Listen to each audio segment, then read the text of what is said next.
भजन को कभी न भुलाना। कंस का अंतिम संस्कार कराया, भगवान लौट कर आए। भगवान बड़ी जेल में गए, कंस के पिताजी उग्रसेन को बाहर निकाला और फिर से मथुरा का राजा बनाया। फिर भगवान दूसरी जेल में गए और अपने माँ बाप देवकी वसुदेव को बाहर लाए, जेल से बाहर निकाला, उनके चरणों में नमन किया, उनको प्रणाम किया।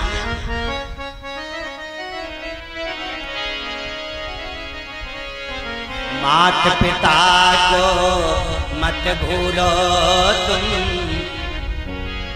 उन्होंने बनाया संसार, तुम पर किया बड़ा उपकार। देवकी वसुदेव के चरणों में नमन किया। पता माँ बाप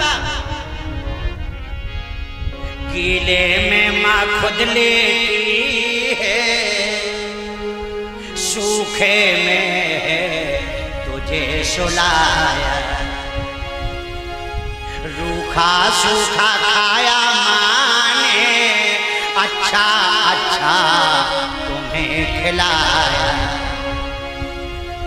ऐसी महिमा मात पिता की देव करत सत्कार, तुम पर किया बड़ा उपकार।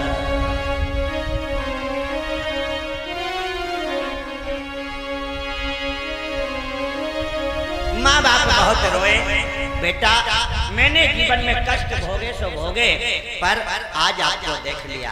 भगवान बोले माँ ये तो समय का फेर है, जैसे दिन और रात का जोड़ा है, जैसे भलाई और बुराई का जोड़ा है, जैसे खट्टे और मीठे का जोड़ा है, जैसे पति और पत्नी का जोड़ा है, वैसे ही जिंदगी में सुख और दुख का एक जोड़ा है। सुख और दुख का एक जोड़ा है।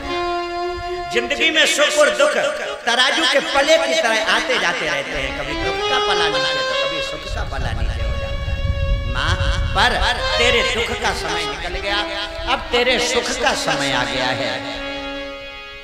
भगवान काफी दिन माँ के साथ रहे, खेलते रहे, काफी दिन तक रहे और खेलते रहे, काफी दिन तक रहे और खेलते रहे, काफी दिन तक रहे और खेलते रहे। जो गांव खराब होते हैं ना, कई गांव खराब होते हैं, खंडाबारी गांव तो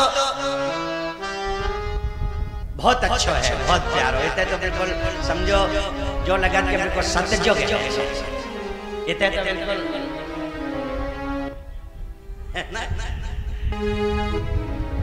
खिल्लाबारी गांव तो अच्छा है, पर कुछ गांव जो खराब होते हैं उनमें जो शिक्षित लोग हैं वो अपने बच्चों को बाहर निकाल देते हैं। गांव में मेरे बच्चे बिगड़ ना जाएं, चाहे हम इंदौर में पढ़ाएं, चाहे दिल्ली, चाहे भोपाल, चाहे कहीं, इसलिए उनको निकाल देते हैं। आज देवकी वसुदेव ने, आज देवकी वसुदेव ने कृष्ण बलराम को पढ़ने के लिए भेज दिया। कहाँ? उज्जैन, बाबा महाकालेश्वर की नगरी में, जहां भगवान भोलेनाथ महाकालेश्वर के रूप में विराजमान है। बोलो महाकाल भगवान की जय हो। महाकालेश्वर नाथ, वहां पर शांतिपनि गुरु जी के आश्रम में, भगवान शांतिपनि गुरु जी के आश्रम में विराजमान है, वहां पर पढ़ रहे हैं, वहां पर शिक्षा ले रहे हैं।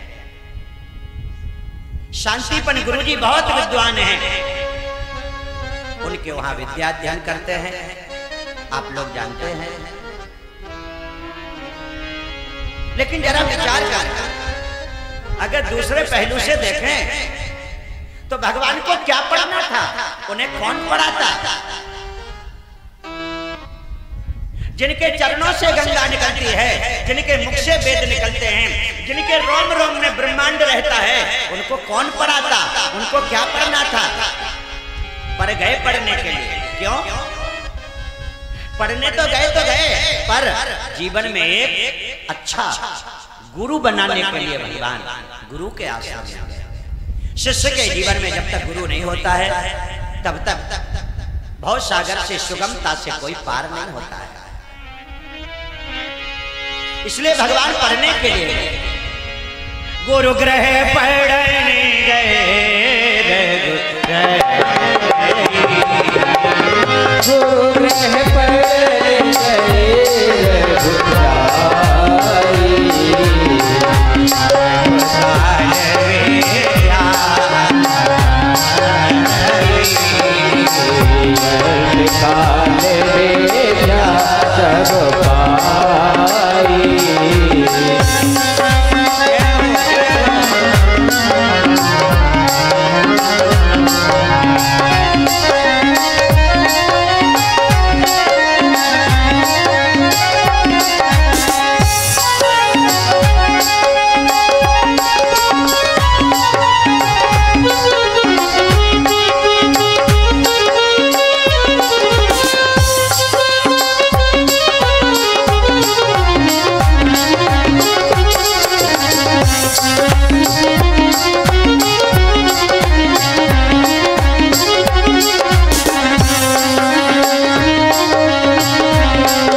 विद्या अध्ययन करने के लिए गए।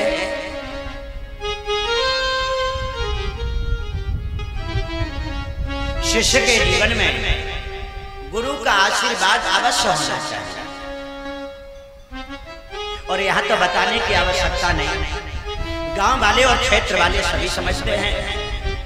गुरु ब्रह्मा गुरु विष्णु गुरुदेवो महेश्वरा, गुरु साक्षात परब्रह्म तस्मै श्री गुरुवे नमः। साक्षात भगवान है गुरु और भगवान से बढ़कर के है गुरु। आप लोग तो एक बात और बोलते हो, गुरु गोविंद दो खड़े काके लागू पाए, बलिहारी गुरु आपने जो गोविंद दियो बता।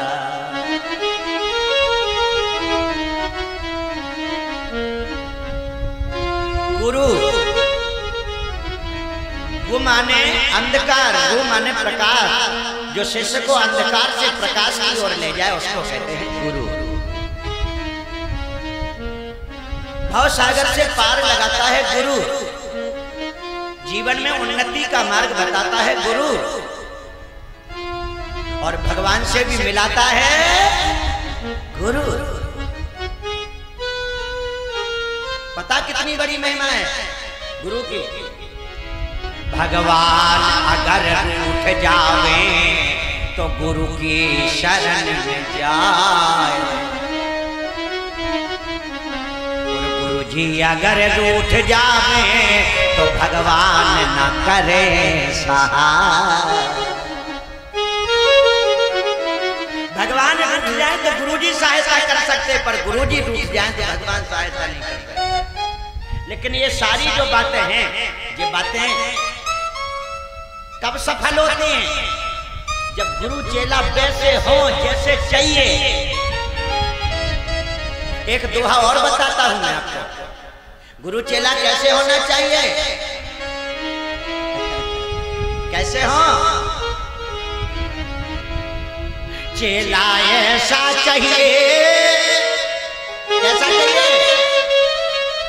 चेला ऐसा चाहिए जो गुरु को सब कुछ दे। ध्यान से सुनना, ध्यान से सुनना, ध्यान से सुनना। चेला ऐसा चाहिए जो गुरु को सब कुछ दे,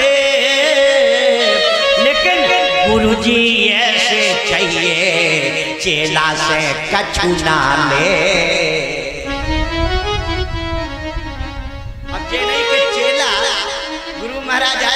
अकेला गांव छोड़ के कुआं पे दुख गो। और गुरु महाराज इतने लोभी के बेबी कुआं पे ढूंढत फिर रहे थे चेला है। हम तो विदाई लेके ही जाएंगे, ऐसा नहीं। ये तो सब भाव से जुड़े रिश्ते हैं। ऐसा भाव होता गुरु भगवान पढ़ रहे हैं, गुरुदेव के यहाँ पढ़ रहे हैं।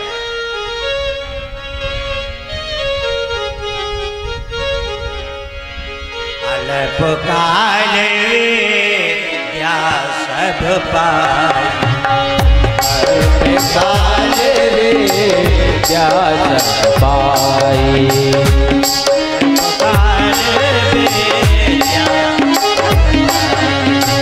अल्प काल या सब पाई।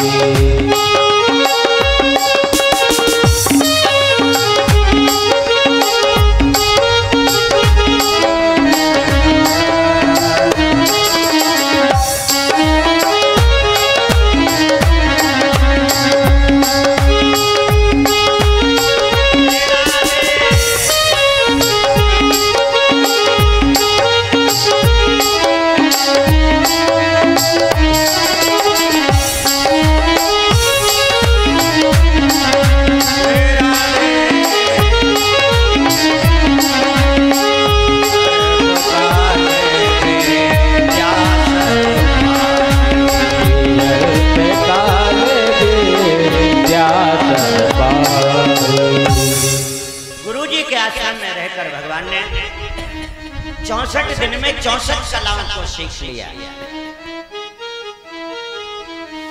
64 दिन में 64 कलाएं सीख ली, काफी समय तक रहे।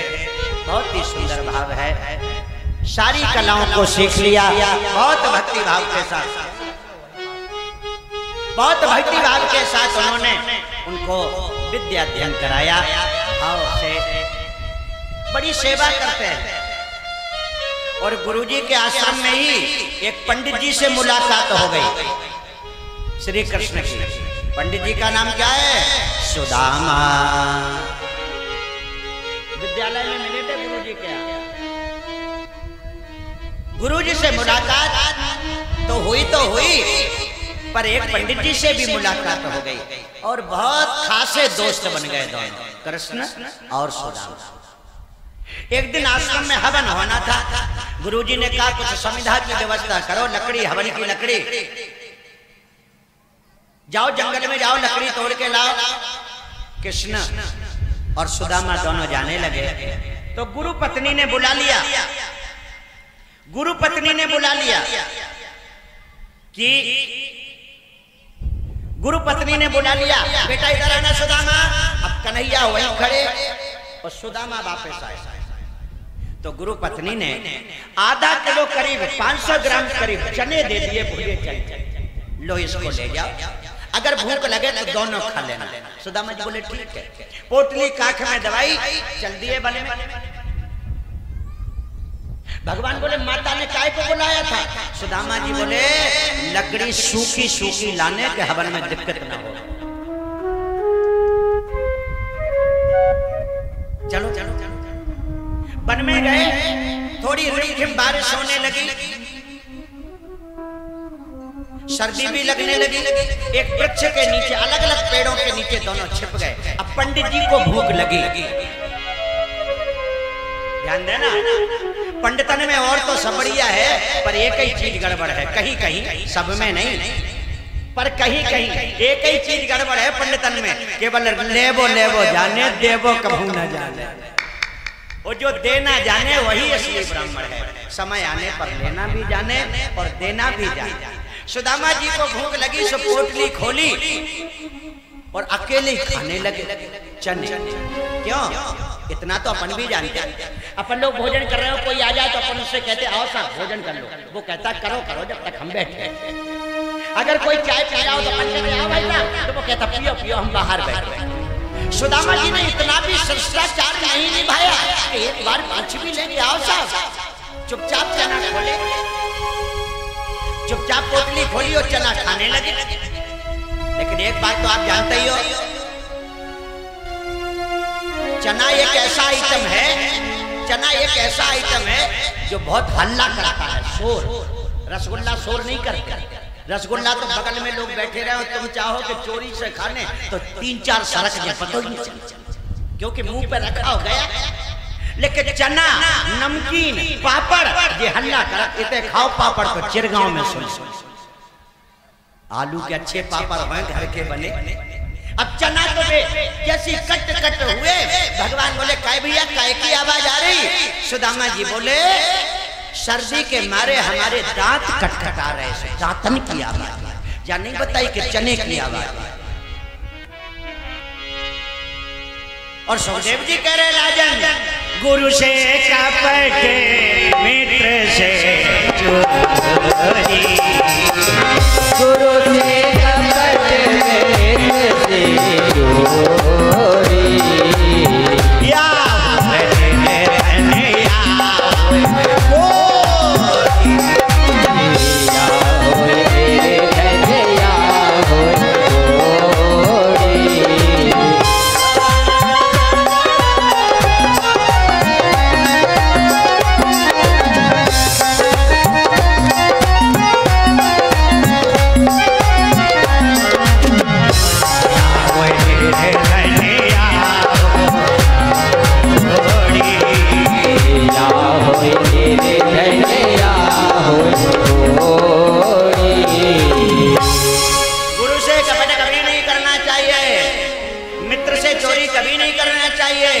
ब्राह्मण से द्वेष कभी नहीं करना चाहिए, बुरे रास्ते कभी नहीं जाना चाहिए। पर गुरु से कपट मित्र से चोरी, या होवे निर्धन या होवे।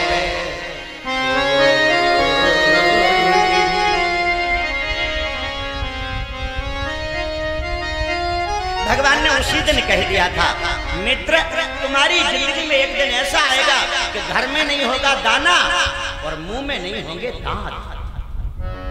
पंडित जी तुम्हारी जिंदगी में एक दिन ऐसा आएगा, भगवान बोले कि घर में नहीं होगा दाना और मुंह में नहीं होंगे दांत। ऐसा वक्त आ जाएगा। एक बात व्यास गद्दी से कहूं, किसी बुरे आदमी को, किसी अपंग आदमी को, किसी गरीब आदमी को, किसी के फटे पुराने कपड़े देखकर कभी हंसना नहीं, मजाक मत उड़ाना। ना जाने भगवान की घड़ी की सुई कब घूम जाए, वो जहां तुम हो रही वहां पे वो गरीब पहुंच जाए, और जो वो स्थिति में है वहां पे तुम पहुंच जाओ। भगवान की घड़ी का, भगवान की लीला राहत की घड़ी के जैसी है। पहले राहत चढ़ते थे, एक घड़ी ऐसे ऐसे आती है, दूसरी इधर से भरी आती है, उधर से खाली होती है, इधर से भरी आती है, उधर से खाली होती है, इधर से सीधी होती है, उधर से उल्टी होती है, इधर से सीधी होती है, उधर से उल्टी होती है, यहाँ से भरी आती है, वहां से खाली जाती है। जिंदगी का वक्त कब बदल जाए इसे कोई नहीं जानता। इसलिए किसी को भी देखो तो हंसी में उड़ाओ, लेकिन हंसी ना उड़ाओ, हंसी में उड़ाओ लेकिन हंसी ना उड़ाओ। समझा लेकर घर पे आए और वक्त बदल गया, और वक्त बदला। आप लोग भागवत की कथा सुन रहे हैं, आप लोग भागवत जी की दिव्य कथा को यहाँ पर श्रवण कर रहे हैं। आज भागवत की कथा का अंतिम दिन है।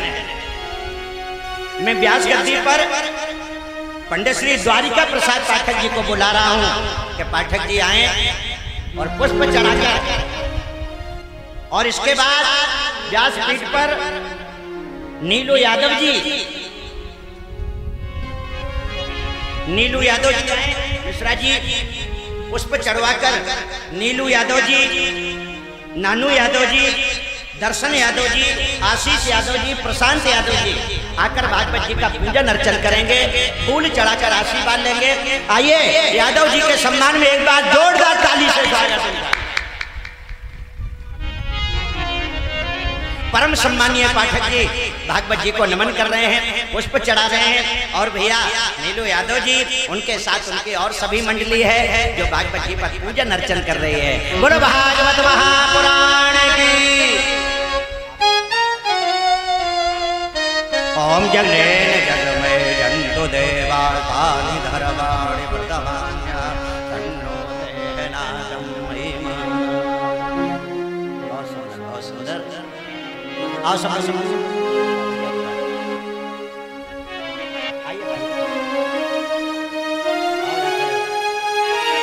ओम सर्वेभ्यो देवेभ्यो नमः। बोलो वृंदावन बिहारी लाल की जय हो। भागवत भगवान की जय हो। खिल्लावाड़ी ग्रामवासियों की ओर से कथा में पधारे अतिथियों का बहुत बहुत अभिवादन और सम्मान। सब लोग बैठकर कथा श्रवण करेंगे।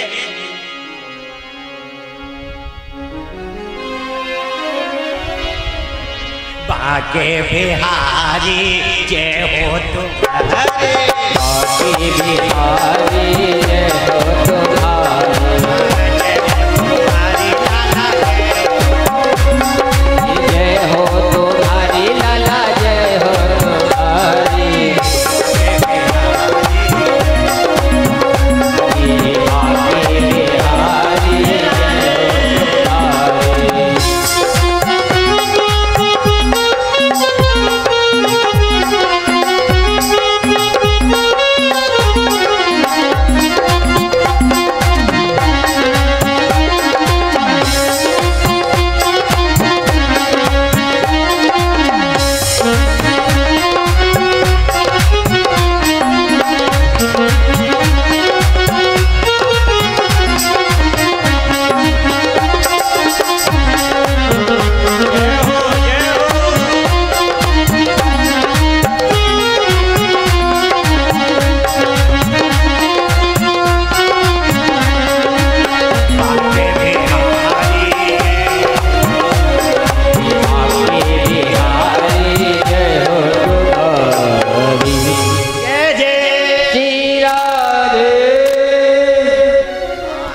बरस रहा है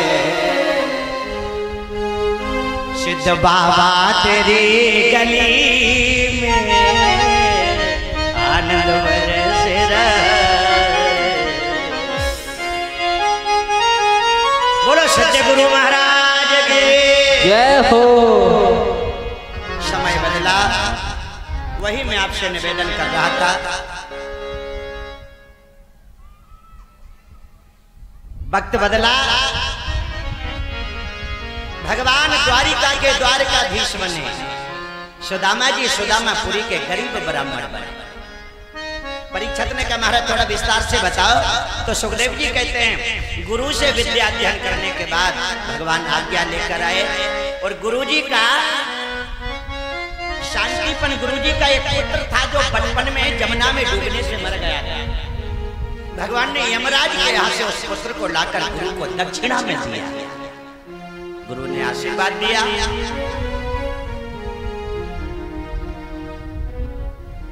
गुरु जी ने भगवान से पूछा आपको क्या चाहिए? भगवान ने दो चीजें मांगी। गुरु जी एक तो आपका आशीर्वाद मेरे सिर पर बना रहे और मुझे कुछ नहीं चाहिए, और दूसरी बात कभी कभी हमारे घर भी चक्कर लगा दिया करो।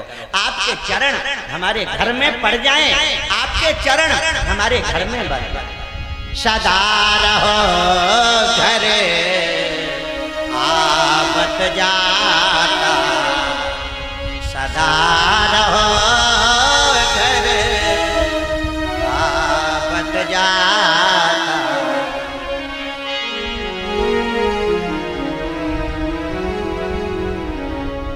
कितना सुंदर भागवत जी का आयोजन चल रहा है, कितना सुंदर, कितना आनंद, कितना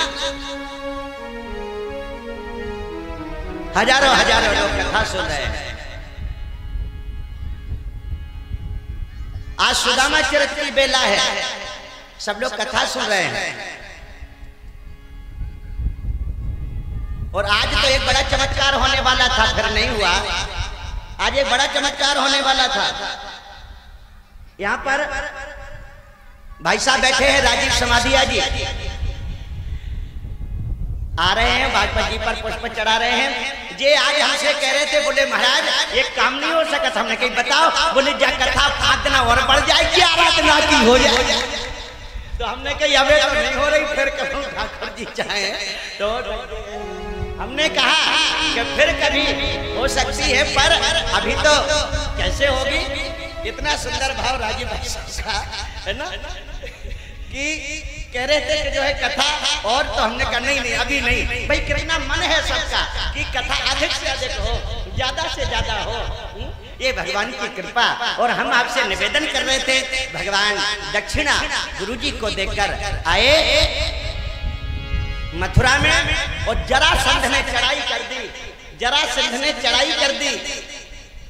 भगवान ने जरासंध को वैसे तो कई बार पछाड़ा, लेकिन एक बार 18 करोड़ अक्षौहिणी सेना लेके आया तो भगवान भागे और भगवान रण छोड़ के भागे तो भगवान का नाम पड़ गया रणछोड़। बोलो रणछोड़ भगवान जय हो।